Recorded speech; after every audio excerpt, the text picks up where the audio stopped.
আমরা ট্যাক্স কিন্তু শুধুমাত্র এই জন্যই দিই না যে মন্ত্রী শান্ত্রীরা তারা ঘন ঘন দিল্লি চলে যাবেন বেড়াতে মামলার নাম করে এবং কারি কারি টাকা দেবেন অন্যান্য আইনজীবীদের। যেদিন মেয়রের চেয়ারে বসে বেআইনিভাবে টাকা নিতে দেখা যায় তোয়ালে জড়িয়ে, সেদিন থেকে তো বোঝা গেছে যে ওরা মেয়রের পদটা কত সম্মান দেয়। দুর্ভাগ্য, পশ্চিমবঙ্গের মতো এত বড় একটা উচ্চ সাংস্কৃতিক মানসম্পন্ন রাজ্যে আজকে এত নীচ কাজ হচ্ছে। তৃণমূল বিজেপি উভয়ই দেখবেন তারা অতি সাধারণ মামলায় পশ্চিমবঙ্গের বাইরের আইনজীবীদের ভাড়া করে নিয়ে আসছেন। তা থেকে কি প্রমাণ হয় যে পশ্চিমবঙ্গের মাটিতে আইনজীবী নেই, যোগ্য আইনজীবী নেই?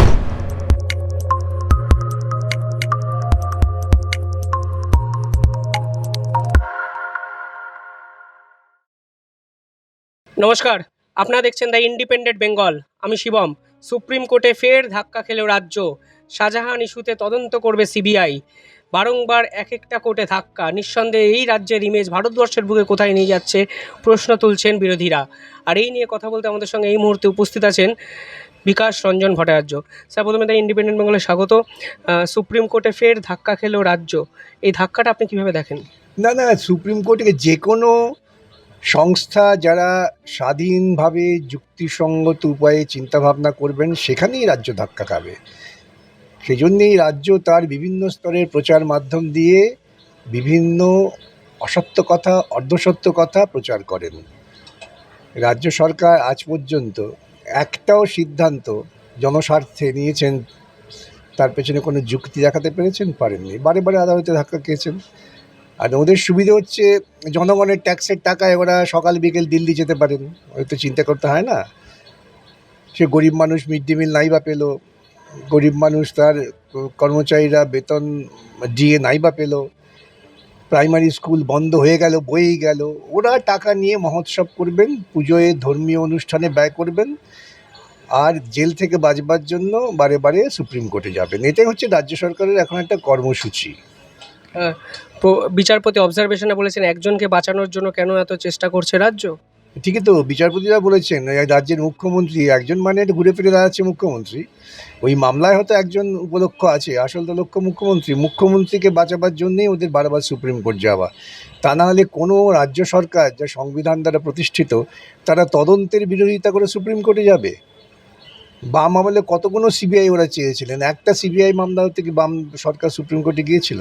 যায়নি।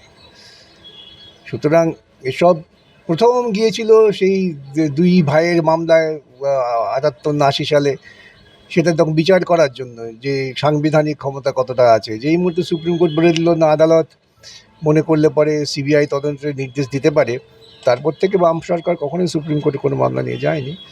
এদের জনগণের পয়সায় ফুর্তি করার একটা প্রবণতা আছে, তাই করছে।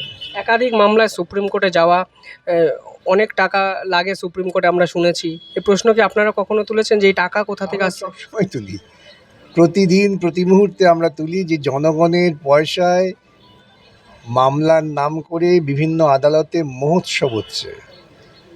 বিভিন্ন মামলায় তারা অনেক মামলায় বাইরে থেকে উকিল নিয়ে আসছেন, তার থেকে অনেক উন্নততর যোগ্যমানের উকিল পশ্চিমবঙ্গে থাকা সত্ত্বেও বাইরে থেকে উকিল নিয়ে আসেন, তাদের কারি কারি টাকা দেন।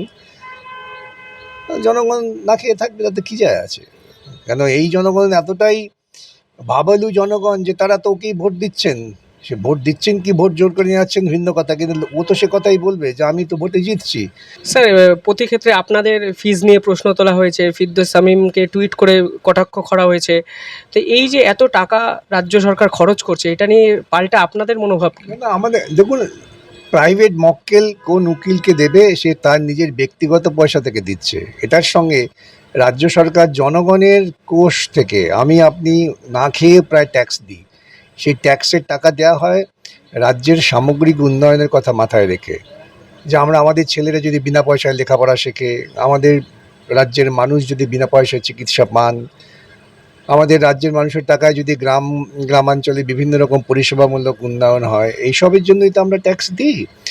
আমরা ট্যাক্স কিন্তু শুধুমাত্র এই জন্যই দিই না যে মন্ত্রী শান্ত্রীরা তারা ঘন ঘন দিল্লি চলে যাবেন বেড়াতে মামলার নাম করে এবং কারি কারি টাকা দেবেন অন্যান্য আইনজীবীদের, এবং প্রকৃতপক্ষে রাজ্যের আইনজীবীদের প্রতি অমর্যাদা দেখিয়ে। এটা আমি পরিষ্কার একবার না বারে বারে বলেছি। কিন্তু কার সঙ্গে তর্ক করব? একজন যদি বলেন যে তোমার প্রাইভেট পার্টি তোমাকে এত টাকা দিয়েছে, তার সঙ্গে সরকারের টাকার খরচার তুলনা করেন, তাদের আমি কি বলতে পারি, খুব বিনয়ের সঙ্গে বলতে পারি, তারা হয় কি বলবো, কড়া কথা বলতে ইচ্ছে, তারা সরাসরি মূর্খ, এর বাইরে আর কিছু বলার নেই। স্যার রাজ্যের আইনজীবীদের অমর্যাদা দেখিয়ে আপনার কেন মনে হচ্ছে স্যার রাজ্যের আইনজীবীদের অমর্যাদা দেখাচ্ছে তৃণমূল? তার তৃণমূল বিজেপি উভয়ই দেখবেন, তারা অতি সাধারণ মামলায় তারা পশ্চিমবঙ্গের বাইরে আইনজীবীদের ভাড়া করে নিয়ে আসছেন। সে আইনজীবীরা তো বিনা পয়সায় আসেন না। তা থেকে কি প্রমাণ হয় যে পশ্চিমবঙ্গের মাটিতে আইনজীবী নেই, যোগ্য আইনজীবী নেই? যথেষ্ট যোগ্যতর আইনজীবী আছেন। সুতরাং আমি পশ্চিমবঙ্গে মুখে বলবো বাংলা বাংলা বাংলা, আর বাংলা সর্বনাশ করব, বাংলাকে অমর্যাদা করব, এটাও তো একটা তারই আঙ্গিক। সেই জন্যই আমি এই কথাটা বলছি। স্যার বারংবার সুপ্রিম কোর্টে আইনজীবীদের ফিজ নিয়ে বিভিন্ন প্রশ্ন ওঠে। স্যার যে ফিজ আমরা শুনতে পাই, আপনার কি মনে হয় একটা মামলা লড়তে এত কোটি টাকা রাজ্য সরকার সত্যিই খরচ করছে? খরচ করছে তো, সে তো হিসেব দিলেই পাওয়া যাবে। রাজ্য সরকার শ্বেতপত্র কেন জারি করছেন না?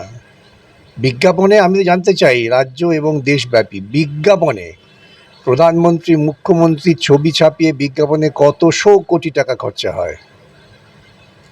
এইরকম তথাকথিত অপরাধীদের সুরক্ষার জন্য সুপ্রিম কোর্টে বা হাইকোর্টেও বিভিন্ন সময় মামলা করে কত কোটি টাকা খরচা হয়, এগুলো কে বলবে? স্যার শাহজাহান, কালকে অন্য জায়গায় জেসিবি, এটা সলিউশন কি? মানে পরবর্তীকালে জেসিবির জন্য কি সুপ্রিম কোর্টে যেতে পারে রাজ্য বলে আপনার মনে হয়? যাবে তো, প্রত্যেকটা অপরাধীর জন্যই রাজ্য সুপ্রিম কোর্ট যাবে, এবং প্রত্যেক ক্ষেত্রেই সুপ্রিম কোর্টে তারা গুঁতো খাবে। তারা মনে করেন যে একটা আড্ডাও যদি কোনো কারণে সুপ্রিম কোর্ট থেকে আমরা কিছু পেয়ে যাই, তাহলে আমরা হই হই করে লম্পজম্প করবো যে সুপ্রিম কোর্ট আমাদের ইন্টারফেয়ার করেছে। আপনাদের মনে নেই যখন অভিজিৎ গাঙ্গুলির বিরুদ্ধে ওদের সেনাপতি সুপ্রিম কোর্টে মামলা করলেন, তখন সুপ্রিম কোর্ট শুধুমাত্র একটি মামলা বললেন অন্য বিচারপতি শুনবে। ওরা পশ্চিমবঙ্গে নাচানাচি করে একেবারে আবির টাবির খেলে বিরিয়ানি টিরিয়ানি লোককে খাইয়ে বললো যে আমাদের জয় হয়ে গেছে। কেন? সব মামলাই নাকি চলে গেছে একজন বিচারপতির কাছ থেকে অন্য এক বিচারপতির কাছে। এই তো হচ্ছে ওদের মান। খুব খারাপ লাগে কথাগুলো বলতে। এই মান নিয়ে ওরা রাজ্য চালাচ্ছেন। এটা পশ্চিমবঙ্গের পক্ষে যে কত দুর্ভাগ্যের, সেটা পশ্চিমবঙ্গের মানুষ যখন বুঝবেন, তখন তাদের ইতিহাসের অন্ধকার জগতে ঘুরে বেড়াতে হবে। স্যার সিবিআই তদন্তে অনীহা কেন? মানে শিক্ষক দুর্নীতি থেকে শুরু করে রেশন দুর্নীতি নিয়ে আজকে রাজ্য সরকার সওয়াল করেছেন যে রেশন দুর্নীতি পুলিশ করছে, কেন সিবিআই করবে? এই প্রশ্ন সরাসরি রাজ্য তুলছে। রাজ্য সরকার কি তদন্ত করেছে বা করছে? কলকাতা হাইকোর্টের একজন বিচারপতি যে মামলা করতে গিয়ে দেখেছেন রাজ্য সরকারের তদন্ত এক জায়গায় গিয়ে দাঁড়িয়ে পড়ছে, আর এগোচ্ছে না। এ তো আদালতের নথিতেই আছে। সুতরাং রাজ্য সরকারের পুলিশ তদন্ত করতে পারবে। মাননীয় বিচারপতি বিশ্বজিৎ বাসু তিনি রোজ নজরদারি করছেন, তাও রাজ্য সরকারের সিআইডি তারা তদন্ত করতে পারছেন না। রাজ্য সরকারের শিক্ষা দপ্তর যেই এফআইআর লাগু করেছেন, তার বিরুদ্ধে পয়সা খরচা করে রাজ্য সরকার সুপ্রিম কোর্টে গেছে। তো কী বলবেন আপনি এদের? আমার বলতে খারাপ লাগে যে দুর্ভাগ্য, পশ্চিমবঙ্গের মতো এত বড় একটা উচ্চ সাংস্কৃতিক মানসম্পন্ন রাজ্যে আজকে এত নীচ কাজ হচ্ছে। পার্থ ভৌমিক আজকে ব্যারাকপুরে সবাই বলেছেন যে যদি কেউ তৃণমূলের নামে বা বিডিওর নাম করে টাকা চায় তাহলে ফোন করে সরাসরি দলকে জানাবেন। তার মানে দল গিয়ে সেই টাকাটা কালেক্ট করবে? পার্থবাবু জানেন না যে কারা টাকা তোলেন ওর দলের হয়ে? পার্থবাবু কি বুক বাজিয়ে বলতে পারবেন যে আমি জানি আমার দলের লোকে টাকা তোলেন না? পার্থবাবু সাকরেদরাও টাকা তোলেন। আসলে এইসব কথাগুলো বলতে হয় লোক দেখাবার জন্য। অতএব ওদের এইসব কথা মূল্য দেওয়ার কোনো প্রয়োজন আছে বলে মনে করি না। মেয়রের চেয়ারে বসে ফিরহাদ হাকিমের কিছু কথা নিঃসন্দেহে বিতর্কের সৃষ্টি করেছে। তিনি বলেছেন ইসলাম হয়ে না জন্মালে দুর্ভাগ্য। আপনিও মেয়র ছিলেন, মেয়রের চেয়ারে বসে এই ধরনের কথা আপনি কিভাবে দেখেন? না, যেদিন মেয়রের চেয়ারে বসে বেআইনিভাবে টাকা নিতে দেখা যায় তোয়ালে জড়িয়ে, সেদিন থেকেই তো বোঝা গেছে যে ওরা মেয়রের পদটা কত সম্মান দেয়। সেদিন থেকেই বোঝা গেছে ওরা সুভাষ বোস, শ্রীয়ার দাস, বিধান রায়, সুরবর্দী এদের কীরকম সম্মান করে। ওদের কাজ হচ্ছে সমস্ত সংস্থাকে অসম্মানিত করা, মানুষের শ্রদ্ধা যেন না থাকে। সেই জন্য এই ধরনের সাম্প্রদায়িক কথা বলছেন, এবং এই সাম্প্রদায়িক কথা বলুন সেটা আরএসএস চায়। কিন্তু উনি যখনই এই সাম্প্রদায়িক কথা বলে, জঘন্যতম একটি সাম্প্রদায়িক কথা বলেছেন, সঙ্গে সঙ্গে বিজেপির হনুমান বাহিনী লাফিয়ে পড়েছে। স্যার ফিরহাদ হাকিম পাল্টা প্রশ্ন করেছেন আমি কি সাম্প্রদায়িক, মানে এই কথাগুলো সাম্প্রদায়িকতার মধ্যে পড়ে না? উনি কি সাম্প্রদায়িকী বা উনি কি সৎ, এটা প্রশ্ন নয়।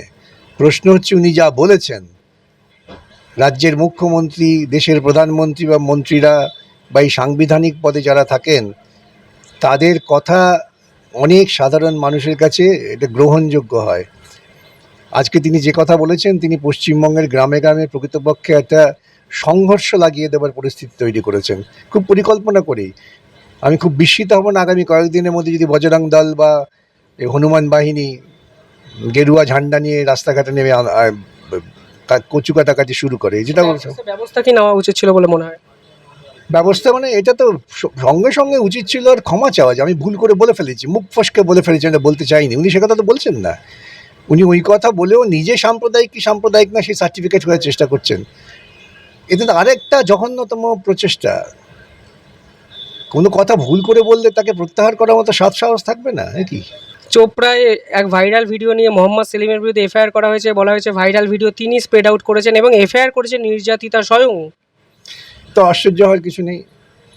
আপনি খোঁজ করে দেখুন, যে তদন্ত হয়, সেই নির্যাতিতাকে বিজেপির দল কিংবা তৃণমূল দল তারা ভয় দেখিয়ে, আতঙ্কে, টাকা পয়সা দিয়ে এফআইআরটা করিয়েছেন। আমার পরামর্শ, যদি নেন যার বিরুদ্ধে এফআইআর, তাহলে আমি বলবো আপনি এটাকে সম্পূর্ণ উপেক্ষা করুন, সম্পূর্ণ উপেক্ষা করুন। ওদের দিন তদন্ত করতে, তদন্ত করে ওরা আদালতে রিপোর্ট জমা দিক, তারপর বুঝে নেবো আমরা।